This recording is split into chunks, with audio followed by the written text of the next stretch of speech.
सांगितले. तुकाराम महाराज म्हणतात, जसं कोणत्या कार्यात जसं पंचकमंडली असते तसं या शरीरावर कोणाचा राज आहे? पंचमहाभूताचा.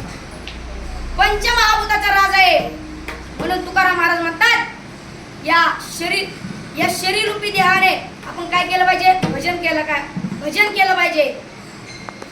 एखाद्या वेळेस आपल्याला काही धंदा करायचा असला, काही चांगलं कार्य काही करायचं असलं तर आपण काय पाहतो? नफा पाहतो, तोटा. नफाच पाहतो ना. मग नफा पाहतो आपण, चांगलंच पाहतो ना, काय वाईट पाहतो का?